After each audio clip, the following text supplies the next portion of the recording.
पाकिस्तान की मईशत के हवाले से इतनी अच्छी खबरें, स्टॉक मार्केट ने ऑल टाइम हाई बनाया लेकिन बाजार सस्टेन नहीं कर पा रही।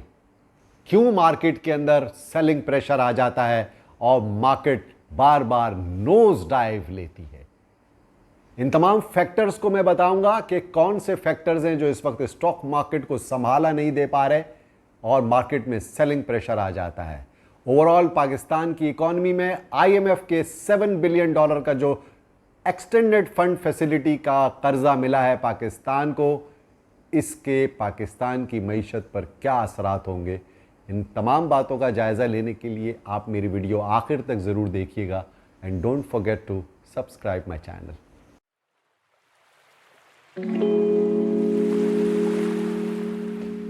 अस्सलाम वालेकुम, मैं हूं शकील अनवर कमाल और हाजिर खिदमत हूं आपके सामने स्टॉक मार्केट का वीकली राउंड अप लेकर। लास्ट वीक बड़ा ही हैपनिंग से भरपूर हफ्ता था। बड़ी अच्छी खबरें मार्केट के हवाले से, इकॉनमी के हवाले से। पाकिस्तान को आईएमएफ का $7 बिलियन का कर्जा मिल गया। कौम शादियाने बजा रही है, हुकूमत बहुत खुशी में है और पाकिस्तान के वज़ीर आज़म अमेरिका में यूएनजीए से खिताब भी फरमा रहे हैं आज।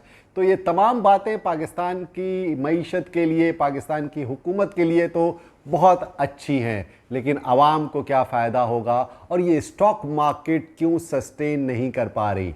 ऑब्वियसली इस खबर की एंटीसिपेशन में मार्केट ऑलरेडी बढ़ना शुरू हो चुकी थी और मार्केट, जैसा कि आप जानते हैं कि 12 सितंबर को स्टेट बैंक ऑफ पाकिस्तान की मॉनेटरी पॉलिसी कमेटी की मीटिंग के बाद, जिसमें 2% शरह सूद में कमी की गई और इंटरेस्ट रेट पाकिस्तान में 22% से घटते हुए 17.5% आ चुका है। इसके बाद आईएमएफ की होप्स में मार्केट ने बढ़ना शुरू किया और मार्केट 82,000 का ऑल टाइम हाई ब्रेक करके ऊपर चली गई।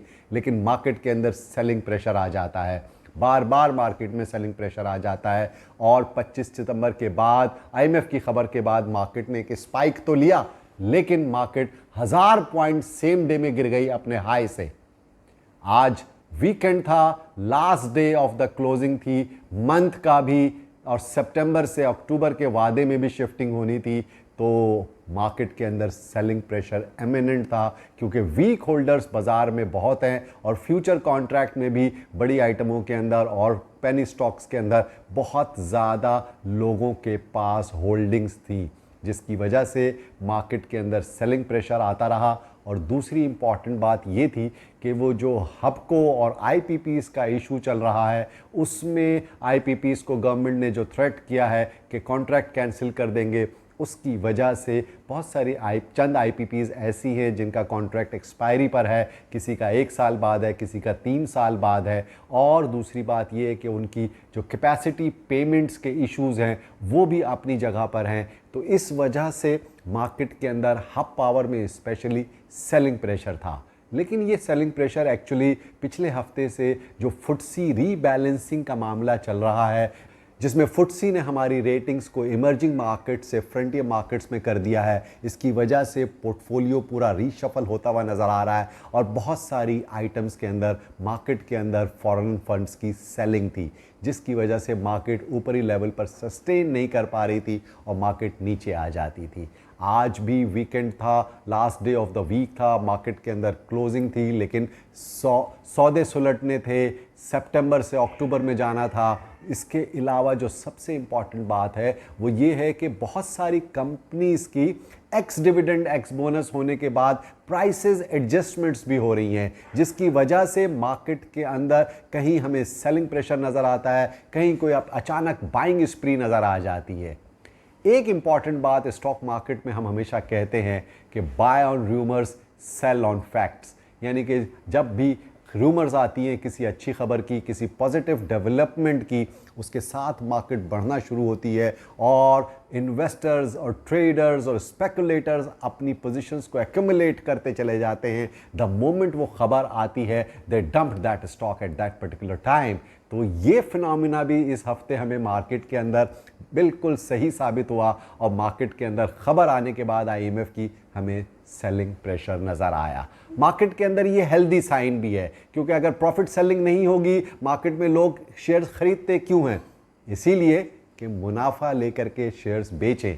तो जनाब जब मार्केट बढ़ती है तो लामहला कहीं ना कहीं से कोई फॉरेन फंड्स बेचता है, कोई म्यूचुअल फंड अपनी प्रॉफिट टेकिंग करता है, कोई हाई नेटवर्थ इंडिविजुअल्स अपनी प्रॉफिट टेकिंग करते हैं उन पर्टिकुलर आइटम्स के अंदर, जिसकी वजह से उसमें सेलिंग प्रेशर आता है। और जो लोग बाय कर रहे होते हैं, चाहे वो स्मॉल इन्वेस्टर्स हों या वीक होल्डर्स हो या ओवरऑल इंडिविजुअल सेंटिमेंट जो होता है ना, वो अपनी जगह पर है, लेकिन वीक होल्डर्स सस्टेन नहीं कर पाते, माल संभाल नहीं पाते, क्योंकि वो कितना बाय करेंगे। It's a capital market. Capital market सरमाए से चलती है, तो जितना ज़्यादा आप सरमाया इंजेक्ट करेंगे मार्केट उतनी ही ऊपर जाएगी। लेकिन लामहला उस सरमाए का एग्जिट भी होना है, उसको मार्केट में कहीं ना कहीं सेल ऑफ भी आएगा। तो सप्लाई फैक्टर जब आएगा तो प्राइसेस डिक्लाइन होंगी। तो यही फिनोमिना मार्केट में चलता है। और मार्केट अप्स एंड डाउन्स और इरेटिक भी होती हैं, कभी कभी बहुत शार्प मूवमेंट्स होती हैं,